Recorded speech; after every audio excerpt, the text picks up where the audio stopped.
بھائی محمد اقبال محمد حسن صاحب ہیں جو پوچھتے ہیں کہ موجودہ دور میں کامیاب جماعت کون سی ہے جو آپ صلی اللہ علیہ وسلم کے ساتھ جائے گی؟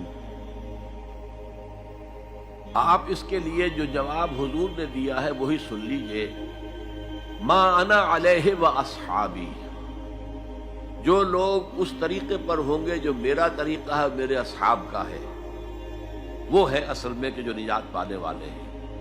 لیکن اس کو آپ صرف نماز کے مسائل یا طہارت کے مسائل تک محدود نہ سمجھیے۔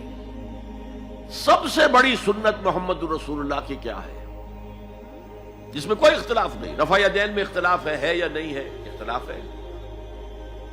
بہت سی اور سنتوں میں اختلاف ہے۔ ایک سنت وہ ہے جس میں کوئی اختلاف نہیں ہو، جو ساری عمر آپ نے کام کیا، اللہ کے دین کی دعوت اور اللہ کے دین کو قائم کرنے کی جد و جہد۔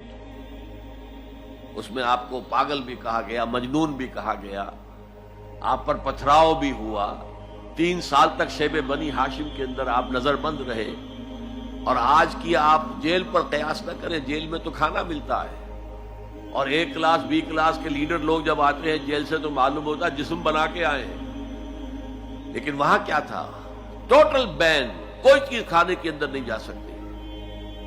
پھر آپ کو معلوم ہے آپ مجروح ہوئے ہیں، آپ کے دندان مبارک شہید ہوئے ہیں۔ تو اس اعتبار سے یہ ہے ما انا علیہ و اصحابی۔ حضور کا طریقہ تو یہ تھا، دین کو غالب کرنے کے لیے بھوک آئے۔ غزوہ احزاب میں کیا حال تھا؟ فاقوں پر فاقے، اور اس حالت میں حکم ملا کہ خندق کھودو، کمر دوہری ہوئی جا رہی ہے فاقے سے، تو پتھر باندھ کر اپنی چادر سے پیٹ کے اوپر کس لیا ہے تاکہ کمر دوہری نہ ہو جائے۔ جب ناقابل برداشت ہو گیا حضور کے پاس آئے، حضور اب ناقابل برداشت ہے، دیکھیے ہم نے اپنے پیٹوں پر پتھر باندھے ہوئے۔ آپ نے کرتا اٹھا کر دکھایا، 2 پتھر بندھے ہوئے تھے۔ یہ ہے ما انا علیہ و اصحابی۔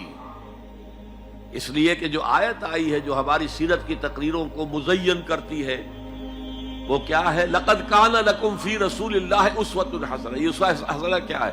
صرف مسواک ہے؟ صرف شلوار کو یا پاجامے کو ٹخنے سے اوپر رکھنا ہے؟ وہ بھی ہے، ٹھیک ہے، سنت ہے، جو کرتا ہے اچھا کام۔ اسوہ حسنہ تو آیا ہے غزوہ احزاب کے ضمن میں۔ وہ آیت آئی کہاں ہے؟ غزوہ احزاب کے ضمن میں آئی۔ تو یہ اسوہ حسنہ جو ہے، جو لوگ اس کو اختیار کریں گے وہ ہوں گے جو حضور کے ساتھ جنت میں جائیں گے۔